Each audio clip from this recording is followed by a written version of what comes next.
So, can you speak a little bit more for for everyone listening, like the polyvagal theory? Sure. What is it? Yeah, what is it? Well, it's a huge body of work, again, by Dr. Porges. But the simple way to look at it, the way I look at it, is it's really a map. So it's a map that explains how our bodies, our nervous systems, subconsciously, adaptively, reflexively respond to the environment. That's the external environment, all of the sensory information coming at us at any moment, sights and smells and sounds and tastes and touch.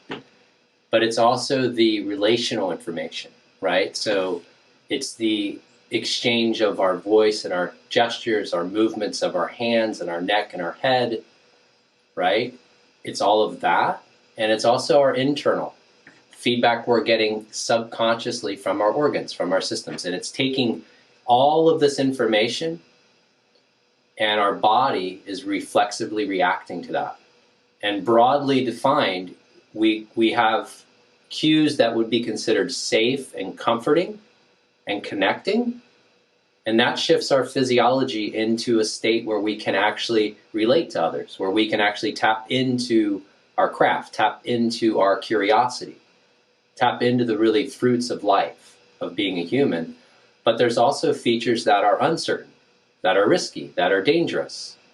And that shifts our physiology to more threat and to be biased to see the world as more threatening, as more dangerous, or to interact with others in a way that can also be more warning versus warmth.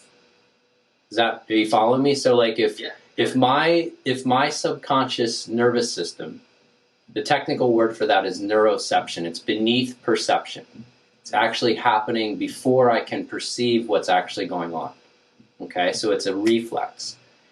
And it will respond to these features internally, external, and relationally. And then trigger these physiological shifts. Well, what does that mean? Triggers changes in heart rate and breathing and muscle tension. Changes the way my voice would sound. It actually changes the neural regulation of my larynx and pharynx. Changes the neural regulation of our middle ear muscles so that we can actually either extract more of the background sound if we're under threat, or if we're in a more of a safe physiological state, we actually connect to the human voice better. So it's doing all of these things subconsciously and like immediately, but that influences how we interact in the world. It influences how we relate to our own experience in the world.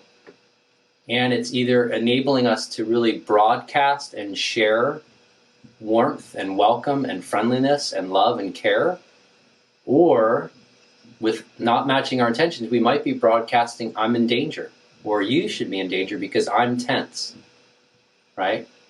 And so that's what polyvagal theory is. It's a map that helps me and those that I work with to really understand how these moment-to-moment changes can impact everything and can bias us for better or for worse.